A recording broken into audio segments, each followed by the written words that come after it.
During a long day spent roaming the forest in search of edible grains and herbs, the weary divine farmer, Thần Nông, accidentally poisoned himself 72 times. But before the poisons could end his life, a leaf drifted into his mouth. He chewed on it, and it revived him. And that is how we discovered tea. Or so an ancient legend goes, at least. Tea doesn't actually cure poisonings, but the story of Thần Nông, the mythical Chinese inventor of agriculture, highlights tea's importance to ancient China. Archaeological evidence suggests tea was first cultivated there as early as 6,000 years ago, or 1,500 years before the pharaohs built the Great Pyramids of Giza. That original Chinese tea plant is the same type that's grown around the world today, yet it was originally consumed very differently. It was eaten as a vegetable or cooked with grain porridge. Tea only shifted from food to drink 1,500 years ago, when people realized that a combination of heat and moisture could create a complex and varied taste out of the leafy green. After hundreds of years of variations to the preparation method, the standard became to heat tea, pack it into portable cakes, grind it into powder, mix with hot water, and create a beverage called mocha, or matcha.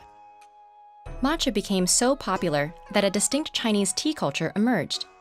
Tea was the subject of books and poetry, the favorite drink of emperors, and a medium for artists. They would draw extravagant pictures in the foam of the tea, very much like the espresso art you might see in coffee shops today. In the 9th century, during the Tang dynasty, a Japanese monk brought the first tea plant to Japan. The Japanese eventually developed their own unique rituals around tea, leading to the creation of the Japanese tea ceremony.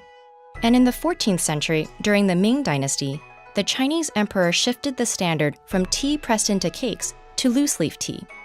At that point, China still held a virtual monopoly on the world's tea trees, making tea one of 3 essential Chinese export goods, along with porcelain and silk. This gave China a great deal of power and economic influence as tea drinking spread around the world. That spread began in earnest around the early 1600s when Dutch traders brought tea to Europe in large quantities. Many credit Queen Catherine of Braganza, a Portuguese noblewoman, for making tea popular with the English aristocracy when she married King Charles II in 1661. At the time, Great Britain was in the midst of expanding its colonial influence and becoming the new dominant world power.